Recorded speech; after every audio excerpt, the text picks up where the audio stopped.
from the heart of where innovation, money, and power collide. In Silicon Valley and beyond, this is Bloomberg Technology with Emily Chang.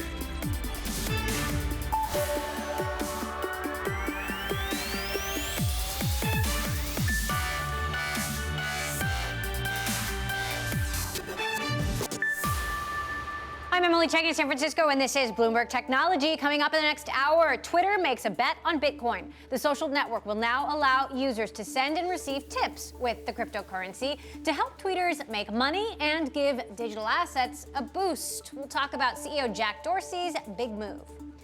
Plus, taking a stand and taking the stand against Facebook. The whistleblower who gave the Wall Street Journal internal Facebook documents showing the company was aware of social and mental health risks of its products is now willing to testify before Congress. We have all the details. And U.S. borders open up to the fully vaccinated, but will travel ever get back to pre-pandemic levels? We'll ask Expedia CEO Peter KERN later this hour. All that in a moment, but first let's get a look at the markets with Bloomberg's Kriti Gupta. Kriti, take it away. Well, Emily, a second day of green on the screen, but what's interesting is what rallied, because it really is a story of big tech. Again, U.S. tech, those big mega cap stocks, were leading the S&P 500, to the downside on Monday, even on Tuesday as well. Today, they lead to the upside. And you can really see the New York FANG index, which holds those mega cap tech stocks, rallying a whopping 1%. What isn't in on the rally? Those Chinese stocks. So, Emily, when we were talking about that Evergrande macro risk, it's very clear that U.S. markets, European markets, they are rebounding as you start to see the Evergrande story really contained into China, but still investors a little bit hesitant to get into those Chinese ADRs. You can see the NASDAQ Golden Dragon Index not in on the rally, ending up flat. But Emily, all the action was in the stock market, but it was more in the bond market. I really want to show you what yields did in particular, because a 13 basis point move in 10-year Treasury yields really in after that FOMC meeting in particular, really giving investors that confidence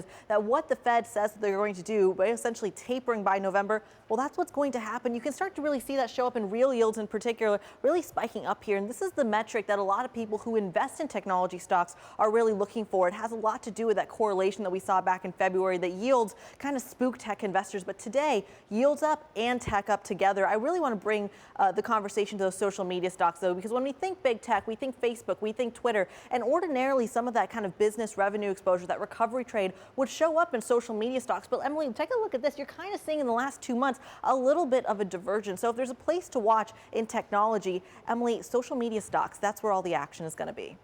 All right, Kriti, thanks for that roundup. Now, as Kriti mentioned, Twitter will let users send and receive tips using Bitcoin as part of a broader push to help users make money from the service. Twitter also saying it's looking into authenticating users' NFTs. Bloomberg Tech's Kurt Wagner, who covers Twitter for us, joins us now with more detail. And of course, Jack Dorsey at Square has made a big bet on Bitcoin and cryptocurrency. So maybe not such a surprise here, but why do you think Twitter is making this move? Well, you mentioned creators. This has been a real priority for the company this year. They want to give people a chance to make money, to entice them to come to Twitter, to share their blog posts, share their tweets, share their photos, whatever it may be. And accepting Bitcoin is one way to do that. This is also something that is important to Jack Dorsey. He believes that Bitcoin is an international currency, right? It's the way that someone who lives in Africa might be able to pay someone who lives in Europe, who could pay someone who lives in the United States. You don't have to deal with the currency exchange if you're using Bitcoin. So they see this as a global solution to trying to get creators on their platform a chance to make some money. How many people are actually tipping on Twitter at this point? Well, it's brand new. We don't really know exactly how popular it is. They just actually rolled it out globally today to only iOS users. So if you're on Android, it's still probably something you don't have.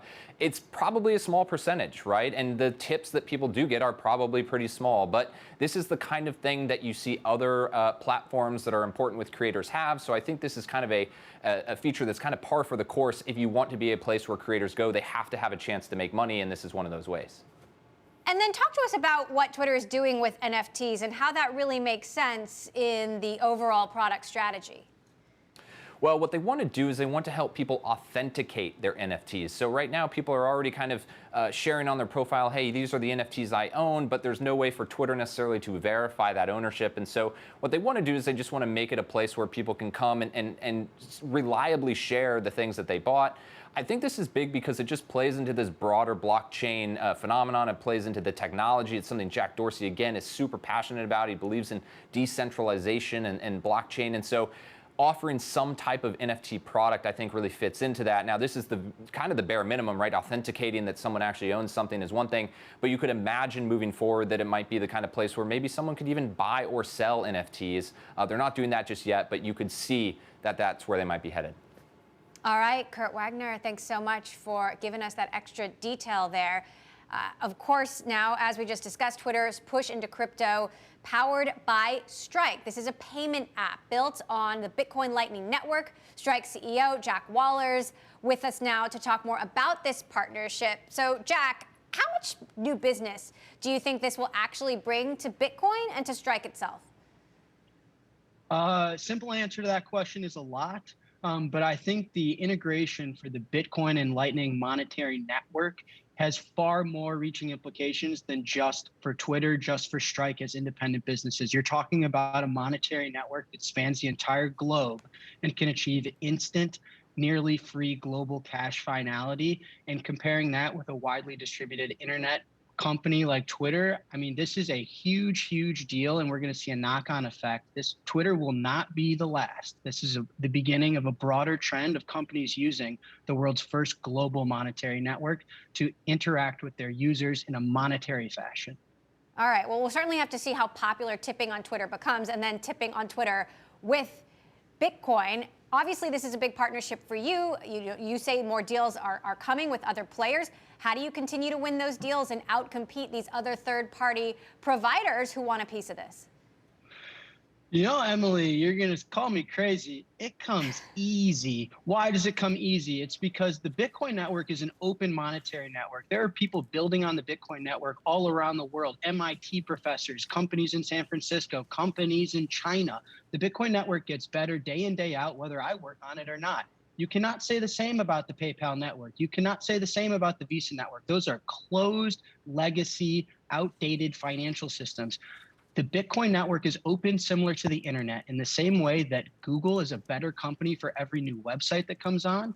We are a better company for everyone that joins the Bitcoin open monetary network. So we get better whether I do anything or not. And that's the open nature of this system. It's the first open network for money that we've seen in human history. So it comes easy, Emily. It comes easy.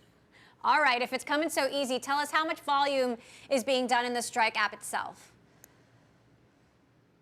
A lot. I'm not going to be disclosing that on TV, but we're very happy with where we're at. I could tell you this, the company was founded 18 months ago, and we integrated with Twitter today. We're part of the El Salvador push. I'm tremendously proud of this company and where we're going, and I'm happy with the numbers, but that's my secret to know, and maybe someday yours to find out. All right, we'll have to ask you again. Let's talk about El Salvador. How's business going there? It's great. It's great. I mean, again, this is an open monetary network that can achieve physical monetary settlement anywhere in the world. And so now remittance payments from the U.S. to El Salvador is free and instant compared to the legacy Western Union system and solution, which takes days and upwards of 50%. So you're starting to see people migrate to a singular standard to settle value. That is Bitcoin. And you're starting to see a monetary network that's inclusive to all. El Salvadorians, over 70% of that country was not banked before. Now 100% of that country has access to free and instant remittance and to make and receive payments for goods and services at no cost in an instantaneous fashion. So the world, humanity is moving in the right direction. I'm proud of that, and Bitcoin is a huge proponent and key part of that. Still, you know, it doesn't necessarily come easy to El Salvador. There's been pushback from the population against this adoption of Bitcoin. What countries do you think are next, seeing how difficult it has been in the country to take this start to finish? I wouldn't say, listen, I mean, no one throughout human history has ever no country's fully agreed on any move, right? I mean, there's going to be adversaries to any decision that's ever made, especially one at that scale. But I think the biggest proponents and ones to gain advantage from integrating Bitcoin as a network and as a monetary asset are emerging markets. Emerging markets face unprecedented macro environment with the monetary expansion that's happening at central banks right now. It is not okay, and it is crushing those markets. And you're talking about emerging markets that are relatively unbanked. You're talking about citizens that don't have access to basic human freedoms and a high quality of life because they're based on a cash standard, and they're excluded and gatekept out of the monetary networks that you and I in the developed world can utilize to live a high quality of life. There is no Venmo in El Salvador. There's no Cash App. The Visa network's not widely distributed. And so emerging markets, one, can hedge themselves against the asinine monetary expansion happening at central banks and protect their purchasing power, protect their savings, and grow their wealth. And they can gain access to the most inclusive monetary network of all time with a simple internet connection. All you need is an internet connection and a mobile device, and you have the best monetary experience in the Bitcoin network. Okay. So quickly, I know you said early on you'd allow users to keep their funds in Bitcoin or Tether, then exchange that for fiat. Seems like you've dropped the Tether option. Quickly, why is that? Listen, at Strike, we optimize for the best experience, the best brand. We want to do what's best for our consumers. And people want cash. People want dollars. And so we listen to our users, we iterate. I mean, one of the key properties of building an experience that's valuable is being a good listener and being patient. And so we're constantly iterating. Perfection, there's no finish line in building software. It's a constant iterative process. And so we continue to add features to our product and add services that our consumers want. And so it's really as simple as that. All right, we'll continue to watch you iterate. Jack Mallers, Strike CEO, thanks so much for joining us. Coming up, blowing the whistle on Facebook. We're going to head to Washington to talk about how a key source in a series of damaging reports about the social network is now set to testify before Congress. And let's take a look at the chip makers. In developing news, the Biden administration considering invoking a national security law to force companies in the chip supply chain to provide information on inventory and sales of chips. Commerce Secretary Gina Raimondo says it's aimed at alleviating bottlenecks that have idled U.S. car production and caused shortages of consumer electronics. This could also identify possible hoarding. This news coming as Secretary Raimondo wrapped a third summit with leaders of the companies in the chip supply chain. This is Bloomberg.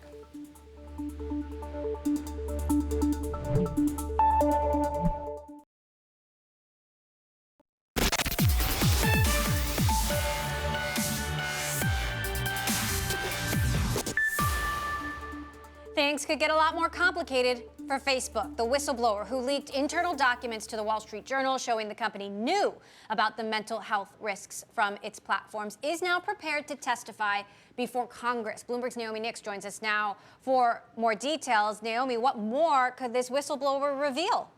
Well, actually, lawmakers have told my colleague earlier that there are more revelations that could possibly come from the whistleblower.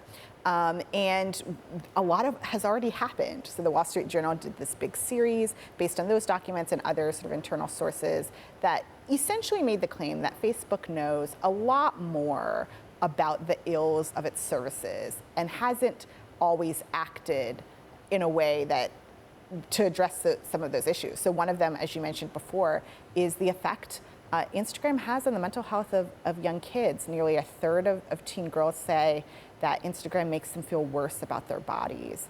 You know, there was other reporting around what does Facebook know about how human traffickers use their platform. It seems that they do know a lot more. There was more reporting on the fact that Facebook has what it calls cross-check, which is a program to essentially give public people, politicians, elite journalists, the freedom to break the rules without consequences. And so those are just some of the issues that have been brought up by this Wall Street Journal series.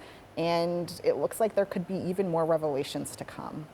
Now, Facebook has responded to this series of stories from the Journal a couple of times now. This from Nick Clegg. These stories have contained deliberate mischaracterizations of what we're trying to do and conferred egregiously false motives to Facebook's leadership and employees. You know, Facebook's being compared to big tobacco. How is Washington taking all of this? Washington is, has reacted pretty strongly to the revelations. And so we've seen, in addition to the fact that they've been talking to this whistleblower, there's going to be a hearing next week that looks at in which these documents are likely to come up again. They're saying they're the ones who are kind of drawing this comparison to big tobacco, saying that Facebook knew. They allege that Facebook, in some cases, misled them in particular about what it knew.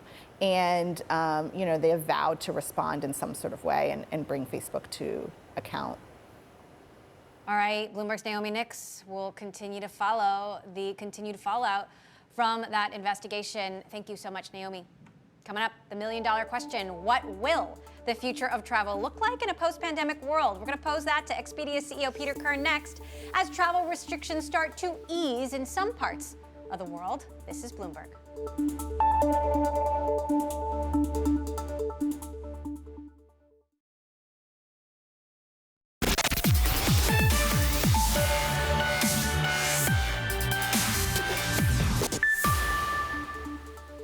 There's going to be a huge shift from business travel to leisure travel. Business travel is not coming back in a big way in the next year because technology's replaced a lot of the need for business travel. But the more people are at home, the more they want to travel. But they're going to go everywhere. They're going to travel to kind of cities, small towns, and rural communities. The demand for moving around and getting things to your home essentially was increasing at a much faster rate than supply. We had to invest very aggressively to bring more drivers onto the platform, more couriers onto the platform. Travel is back. The governments are really opening up the capabilities to move all around. Fantastic. This is my first business trip. It's a great hotel at a great conference, the TWA Hotel. Love being on the road again. And I really think that that's going to be contagious as the world starts to open up. Just some of the CEOs we spoke to at the Skift Global Forum on travel this week, sharing their thoughts about what the future of the industry looks like. And we could see even more changes soon, with the U.S. expected to announce new relaxed rules for fully vaccinated air travelers. Expedia CEO Peter KERN joins us now for his thoughts on all of this. So look, Peter, Delta not going away anytime soon, but if U.S. borders reopen to fully vaccinated people from other countries, how big an impact would this have on the trends you're seeing now? I think it's a huge impact, Emily, and thanks for having me. I mean, since a couple of days ago when it was announced, we've seen a spike in searches from Europe, from the UK. I think that will only continue. Obviously, the airlines have to get planes back in the air. They've got to open up those routes and put more airlift out there. But there's huge pent-up demand, just as we've seen in the US when certain places open and travelers can get there. So I think, particularly for EMEA, and there are other countries on the list, I think getting vaccinated travelers to the U.S. will be a huge opportunity for the industry and for us in particular, because we're very well known outside the U.S. for international travel because of our air business, and that's going to be a big boon for us, I think. Now, AIRBNB CEO Brian Chesky still maintaining his position that travel will never be the same. I spoke to him earlier this week. Just want you to take a quick listen to part of that chat. The world is going to continue to get more flexible. People are going to continue to have more options. And we're going to start to live in a world where all you have to believe is people don't go back to the office 5 days a week, and that some business travel is curbed. If you believe those two things, then travel is never going to come back the way it was. It's going to be different. Now, I do think there's going to be a new golden age of travel. It's just going to be really different. Do you still disagree with that? Do you still think business and leisure travel will fully come back to what they were in 2019? I don't disagree with Brian that things will be different. And if you take his thesis that we won't come back to work 5 days a week, which is an open question, but assuming many of us, including our company, will go to hybrid work when we do come back, I think it's true that it's different. You're expanding the potential for longer weekend trips and other things like that. So different, sure. I think business travel, though, I think will return. I was with a leading bank CEO in New York this week, and we had coffee, and he said a team of his was offered a business, and 5 banks were offered the business, and his team went in person. The others all did Zooms, and his team won, and it was a huge piece of business. And I think we're going to keep seeing that happen, and you're going to keep seeing those bankers and lawyers and consultants and everybody else get on the road to go win business. So I think Brian may be underestimating the return of business travel. I think relationships, sales, a lot of things, and including building corporate culture and other things, only happen by being together. But different, sure. I agree with Brian. It will be different, and the balance may be different, and the makeup of corporate travel may be different. I don't think net corporate travel will be materially hurt in the long term. I think it will still exist. And I think I agree with him. There will be a golden age. There will be tons of leisure, pent-up leisure demand, like the kind we're going to see from Europe coming to the U.S. in the next, 6 months, probably. Meantime, you are unifying some of your loyalty programs, Expedia, Hotels.com, Orbitz, Travelocity. You're adding a loyalty program for VRBO for the first time. Why are you doing this, and what impact do you think it'll have on the business? Yeah, so this is a big move for us in our journey to simplify our offerings for the consumer, really. I mean, this is about the consumer. It's about making all our brands and all our products available to the consumer in our loyalty program. So by simplifying it into one plan, we're basically saying you can earn rewards anywhere, you can use them anywhere, and we think that's a huge opportunity. We've got 3 plans. They already have 145 million members. This is an opportunity to hugely expand that, but also it's an opportunity for those customers to be able to finally, earn rewards at Vrbo and then use them for a flight, or maybe use Expedia for corporate travel and then use those miles to rent a Vrbo, use those points, whatever, to rent a Vrbo and with their family on a vacation. So it's a huge opportunity really to help the consumer understand our universe of options better and the value we present. And then it's a big opportunity for us as a company to be able to keep those people in our universe and have them understand that there's a reason you want to be in the Expedia universe and use all the products, as opposed to thinking of them as discrete brands that they use for different things. Now, my colleague Olivia Carville has been doing a series on dangerous listings, and she really focused on Airbnb.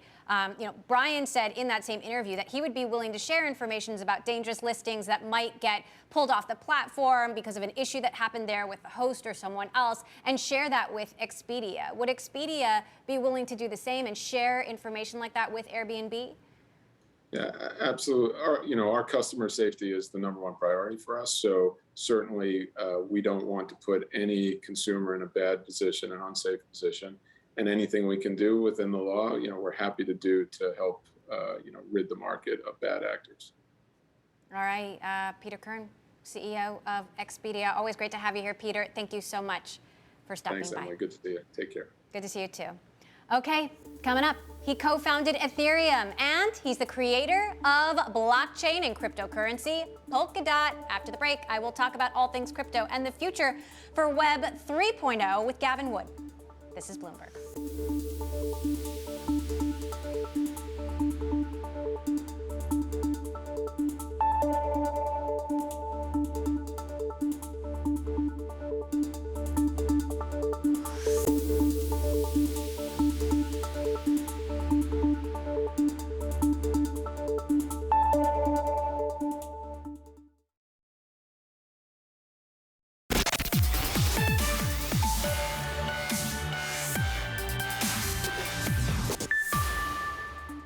Welcome back to Bloomberg Technology. I'm Emily Chang in San Francisco. Let's get more on the markets with our Kriti Gupta. Kriti, what are you tracking now? Well, Emily, I want to go on a sector basis because tech is a really big umbrella. So I thought, why not zoom into the streaming wars? It's been a couple of days since Disney in particular, we've got that news that they're starting to see some slowing subscriber growth.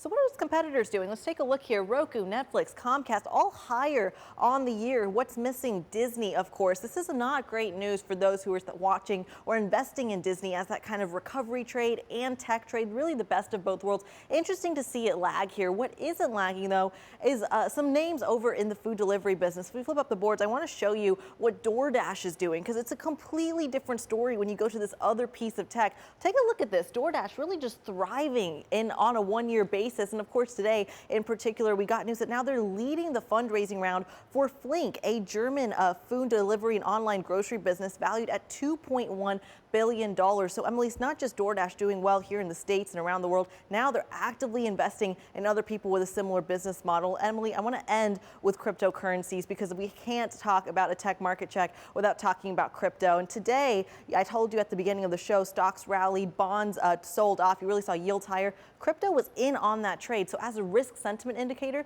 crypto is doing its job, Emily. All right, Kriti, thank you for that roundup. Sticking with crypto, the dollar has got a contender. El Salvador, a country that primarily used the U.S. dollar as its main form of currency, has officially made Bitcoin legal tender. Bloomberg's Eddie Vanderwalt talks about why the conventional wisdom is wrong about Bitcoin's future.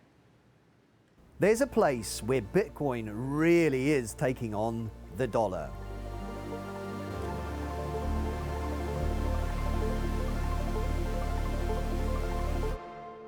Ever since Satoshi Nakamoto wrote the original Bitcoin white paper, crypto fans have said that it'll someday replace the dollar. Now, in one corner of the globe, it really might. The Republic of El Salvador in Central America uses the US dollar as its main currency. Until the 7th of September, that was. From that day on, the country, with a population of less than 7 million people, also made Bitcoin a legal tender. That means that Salvadorans can now pay taxes in Bitcoin, and economic agents will be obliged to accept the cryptocurrency as payment for goods and services alongside the dollar. Why? Well, El Salvador's 40-year-old president, Nayib Bukele, likes to play to his millennial roots. He wears a cap during State of the Nation speeches and is a big user of Twitter, sometimes tweeting 100 times a day. There's more to it than that, though. Remittances, which includes money sent home by Salvadorans working abroad, account for 20% of GDP.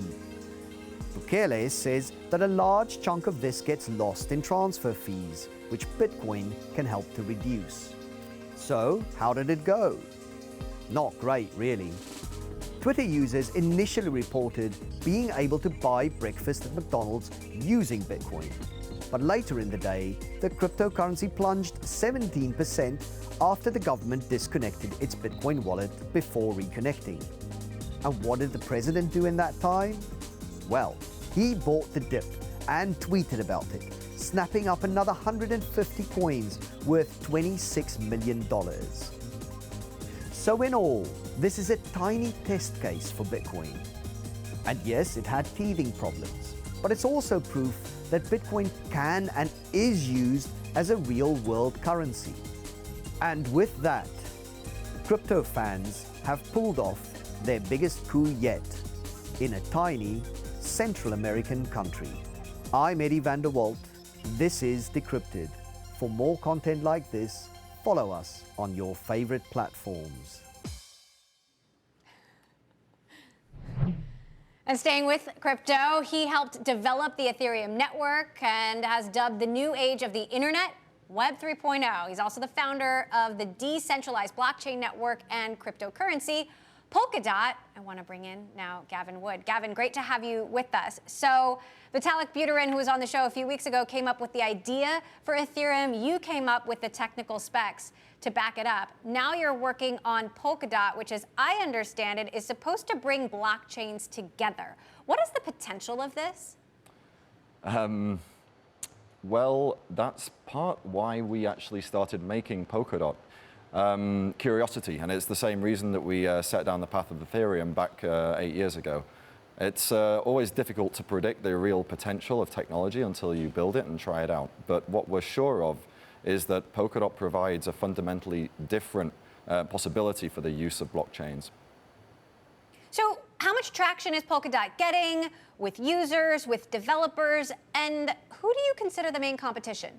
Well, last time I checked, we were the second biggest developer community outside of Ethereum. So pretty well, I would say. And I think that's a testament to the fundamental possibilities that Polkadot offers developers beyond the smart contract model that we pioneered with Ethereum.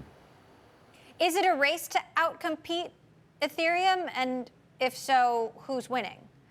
Not so much necessarily outcompete, but rather really provide an alternative model of what is possible, something more generalized, something more abstract, something whose capabilities and power are just fundamentally a step greater than what we imagined back in 2014 when we designed and built Ethereum. Now, There are very strong, passionate, but disparate communities in the cryptocurrency industry. Bitcoin maximalism is strong. Then there's Ethereum with a super passionate user base and supporter base. Is the goal to bring Bitcoin and Ethereum and bring those communities together? Yeah, that's right in part. One of Polkadot's desires was always to build bridges into other sort of crypto systems. These systems are often essentially moated properties that have very little possibility for interacting between themselves, and certainly not in a fast and secure way. So one of the things that we wanted to solve with Polkadot was the possibility of experimenting in many different directions, whilst also allowing the fruits of these experiments not to have to be a sort of independent and isolated hub, but be able to interoperate with each other. Do you think there's a drawback to Bitcoin maximalism and the same kind of passion behind the Ethereum community? Does that worry you? Yeah, I mean, back when we were first beginning Ethereum, there were a lot of, as we say, Bitcoin maximalists, and these guys were sort of shouting us down and saying stuff like it'll never work, and you should just give up now, and all the rest of it. And it's it's unfortunate that when you're just there to push forward the technology, there is this, and often with the same ultimate sort of goals. You want to sort of help decentralize the world. You want to help reduce transaction friction between economic activities, and it's kind of unfortunate that that we have this almost football team mentality where it's like the thing that I'm behind is good, and the thing that everyone else, all the stuff that everyone else is behind, is bad. And I think part of what Polkadot's about is trying to build bridges between those ecosystems and allow this like a more sort of moatless, less nationalistic, less maximalistic attitude for these projects. Now, there are big concerns about regulation, especially in the crypto community, about what looming regulation could mean. Some of SEC Chair Gary Gensler's latest remarks. Have you hired any lobbyists, or are you in touch with anyone in Washington about regulation of the crypto industry? I mean, yeah, we have a few people that are sort of connected into these conversations. And I think, honestly, I think regulation is can be a useful driving force for decentralization. What I see a lot these days is these kind of semi or pseudo decentralized projects that are sort of decentralized in name, but in the technology and the reality of their implementation are really not very decentralized at all. And this is unfortunately having a warping effect on the market. It's changing the direction that resources are flowing to, and it's confusing people. And I think I would hope that regulators can help set this straight a little bit and identify these kind of pseudo-decentralized projects, make it clear who these projects are, and basically either force projects to really be decentralized or bring them in under the same rules that the centralized projects that are providing similar services have to work under. The problem that Ethereum is battling right now is this issue of flash trades, whereby transactions on Ethereum are visible for a period of time. That makes them vulnerable to these robo-traders picking up a coin, then selling it back quickly at a higher price. This has exploded recently with the help of open source tools. How big a problem do you think this will continue to be? For Ethereum and other smart contract platforms, a pretty big problem. And this is a pretty good example of why we started down the path of Polkadot. You see, smart contract platforms, although they're often called sort of Turing complete or whatever, they don't really have a very liberal execution model in terms of how you get code to execute on the chain. So the reality is that with Ethereum, we have another smart contract platform, so I don't really want to just single out Ethereum here. We have a transactive execution model. What this means is that code on the chain, this business logic that's driving this trading, is only it's only executed at the behest of users, of transactors, and miners. And this is different to the free execution model that Polkadot espouses, where it's applications, the ones that actually, provide the business logic that get to determine what executes and when. And that means that the application can essentially reorder, reinterpret, postpone, delay, transactive input these instructions as it sees fit in order to deliver the application that users want. Right. Okay, well, certainly lots to continue to figure out. Gavin Wood, co-creator of Ethereum, founder of Polkadot. Great to have your thoughts, Gavin, across a range of issues. Thank you. Coming up, Stitch Fix out with earnings after a whirlwind couple of months. We're going to find out what investors can expect for the remainder of the year with CEO Elizabeth Spaulding next. This is Bloomberg.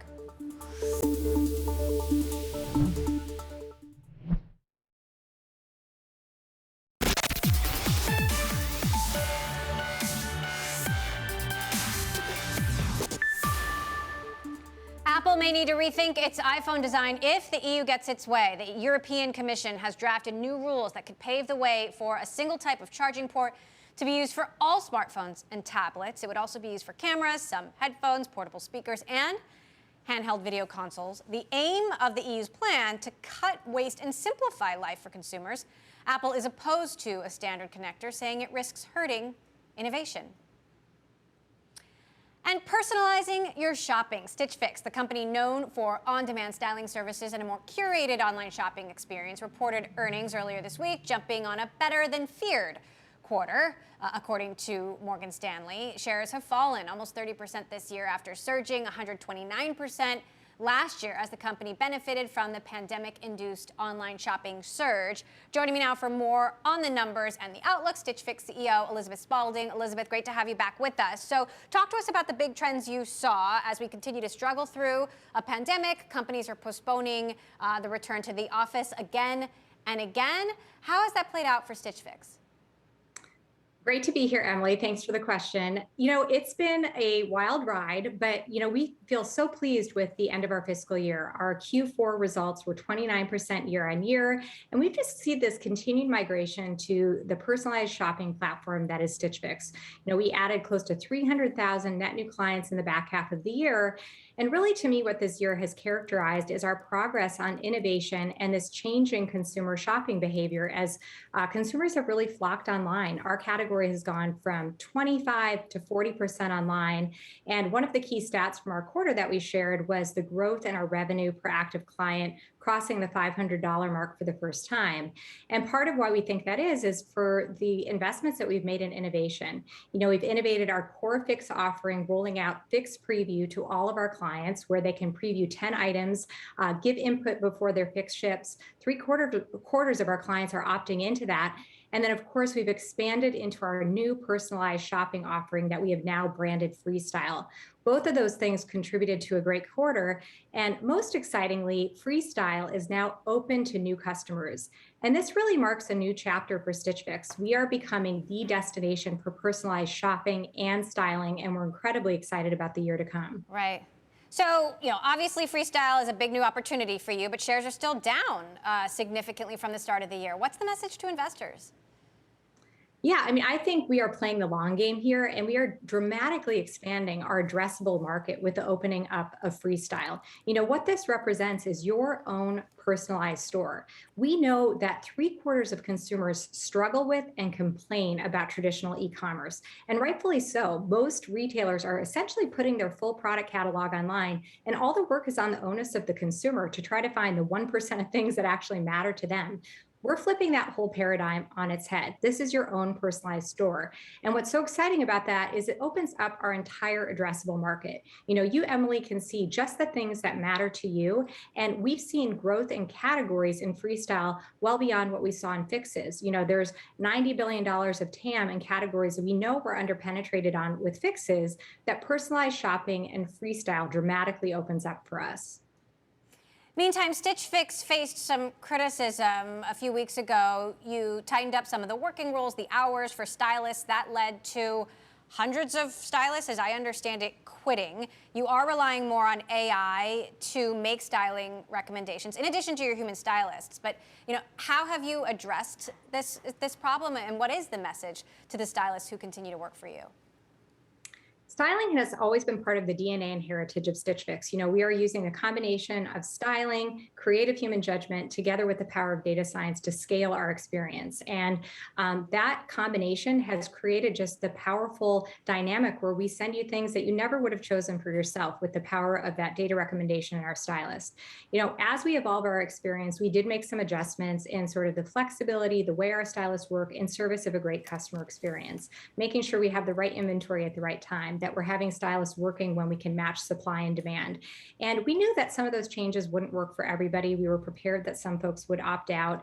That said, we learned a lot in the process. We learned some of the aspects of flexibility that mattered more than we appreciated, and we'll be making adjustments in the future. But part of really the core power and DNA of this styling plus data is what's also powering our new freestyle offering. You can see outfits generated algorithmically within that shopping feed, and a lot of the power behind that is coming from our styling community.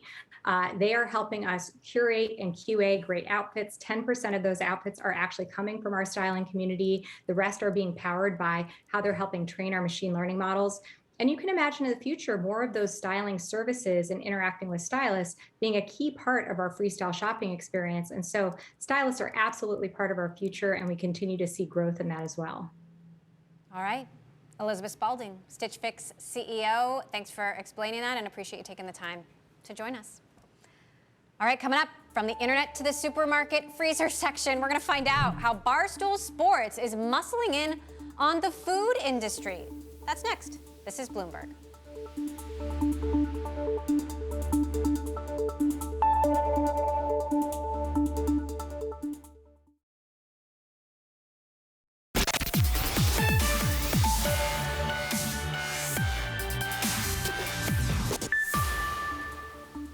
Investors have been making the most of the slump in DraftKings share price this week. Kathy Wood's ARK Investment Management buying roughly 770,000 shares on Wednesday across 2 ETFs. And Vander Research reports retail investors snatched up $44 million worth of shares Tuesday and another $11 million Wednesday. Shares in Boston-based DraftKings have taken a hammering over the last few days over its move to buy the UK gambling company Entain. And Barstool Sports is known for pushing the limits in a lot of ways. What started out as a media company in 2003 has expanded into podcast creation, sports betting, and even become a maker of an electrolyte spiked drink. Now, the company, founded by Dave Portnoy, is moving into the food industry and has announced launching a frozen pizza line with Walmart. It's also jumping into the ghost kitchen trend with help from Planet Hollywood founder Robert Earl. Barstool Sports CEO Erica Nardini spoke with Bloomberg Quick Takes' Jennifer Zabasaja. I think one of the great things about Barstool Sports is that we started from the internet. We come from the internet, but increasingly we're getting physical. We will be opening our own bars and restaurants this fall. We tapped Robert Earl to create Barstool Bites with us. Our crew spends most Saturdays and Sundays on the couch watching football. We thought, what better way to give people the type of food we eat on Saturdays and Sundays and to curate that with our talent and personalities. Same with One Bite frozen pizza. I'd argue that there's probably no one who knows more about pizza than Dave Portnoy. And so what better person to, create a frozen pizza that people can enjoy at home? Well, what's this virtual idea? I mean, is it a ghost kitchen concept? Explain that to us. Yeah, so what Barstool Bites will be is it's a ghost kitchen. So you can be watching football on a Saturday or a Sunday. You can go on to Uber Eats, you could go to Grubhub, you can go to whatever your food delivery service is. You click Barstool Bites, you choose your menu. There will be hundreds of restaurants who will be producing and making this food. We've chosen restaurants that were recipients of the Barstool Fund back from the beginning of this year, so restaurants that we helped during COVID. And the ghost kitchen concept essentially enables consumers to get a food item anywhere at any time through whatever delivery service they use, and the quality and the brand will be the same. Would you ever consider going public? Well, we have a majority stake investment from Penn National. So if people want to support Barstool Sports, they can buy the Penn stock. So we love our partners at Penn. We thought about it when we did the Penn transaction. It was right in the middle of the SPAC craze. I think our fans, Barstool's been around 18 years. People have always tried to find a way to support Barstool. At first, it was buying T-shirts. Then it was watching our content. Then it was supporting our advertising partners. Now you'll be able to buy our pizza, our alcohol, grooming products, et cetera. And now you can support us through our partners at Penn, who, Penn is a publicly traded company and people can buy that stock. Right. And who do you see as your biggest competitors? I mean, you're trying to disrupt so many different industries, right?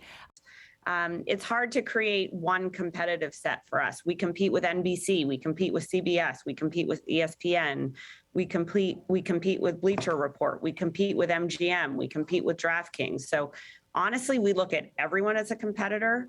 And what we're trying to figure out is how do we harness what we know how to do to create the impact we know we can have and to do it in a way that's really authentic to Barstool. And that's what keeps us motivated. Barstool Sports CEO Erica Nardini there. We'll see where Barstool goes next. And that does it for this edition of Bloomberg Technology. Make sure you tune in tomorrow. We're going to be joined by FTX founder and CEO Sam Bankman-Fried and Greylock partner Sarah Guo. I'm Emily Chang in San Francisco. This is Bloomberg.